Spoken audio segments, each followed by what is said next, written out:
வயசானாலும் ஸ்டைலும் அழகும் நம்மளை விட்டு போகாமல் இருக்கணும் அப்படின்னா ஹெல்த்தியான விஷயங்களை நம்ம உடம்புல சேர்த்துக்கணும். சும்மா ஒரு ஃபன்னு தாங்க. நீங்கள் வேற விதை ஒன்று போட்டாக்கா சொரையும் நாங்கள் முளைக்கும், அந்த மாதிரி தான் இந்த முளைக்கட்டின ராகி மாவில் செய்கிற எல்லா டிஷ்ஷஸுமே பார்த்தீங்கன்னா டேஸ்ட்டும் சூப்பராக இருக்கும். அதே சமயத்தில் ஊட்டச்சத்தும் டபுளாக கிடைக்கும். அதுக்கு முதல்ல ஒரு 2 கப் அளவுக்கு நம்ம முளைக்கட்டி அரைச்ச ராகி மாவு, அது கூடவே 1/2 கப்பு இடியாப்ப மாவு எடுத்து லோ ஃப்ளேமில் 2 to 3 மினிட்ஸ் நல்லா ஃப்ரை பண்ணி எடுத்துகிட்டு ஒரு பேனுக்கு அப்படியே ட்ரான்ஸ்ஃபர் பண்ணிடலாம். இது கூடவே பார்த்தீங்கன்னா தேவையான அளவு சால்ட்டும் கொஞ்சமாக வந்துட்டு நெய்யும் ஆட் பண்ணி கொஞ்சமாக சுடுதண்ணி ஆட் பண்ணி நல்லா இந்த மாதிரி ஒரு பதமாக பிணைஞ்சு வச்சிடணும். ஒரு 10 நிமிஷம் மூடி போட்டு வச்சுட்டு ஒரு ஈரக்கையை தொட்டு பார்த்தோம்னா கையில் ஒட்டக்கூடாது, நல்ல பதம், அதுதான் கரெக்டாக இருக்கும். எப்படி இப்படி பிளேட் ஷேப்லாம் கட் பண்ணுறீங்க அப்படின்னு சொல்லி கேட்டிருந்தாங்க ஒரு சிஸ்டர். இந்த மாதிரி ஜஸ்ட் அந்த பிளேட்டை கமுத்தி போட்டு என்ன ஷேப்பில் வேணுமோ அதோட சைட்ஸை கட் பண்ணி எடுத்தோம்னா அழகாக அதே ஷேப்பு கிடச்சிடும்.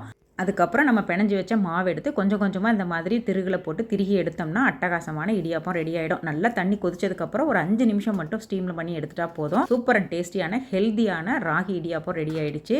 இடியாப்பம் பிளேட்டில் தான் இடியாப்பம் செய்யணும் அப்படின்னு எந்த அவசியமும் கிடையாது. இந்த மாதிரி இட்லி ஷேப்பில் கூட நம்ம இட்லி சட்டிலே பிழிஞ்சு எடுத்துக்கலாம். சூப்பராக தான் இருக்கும்.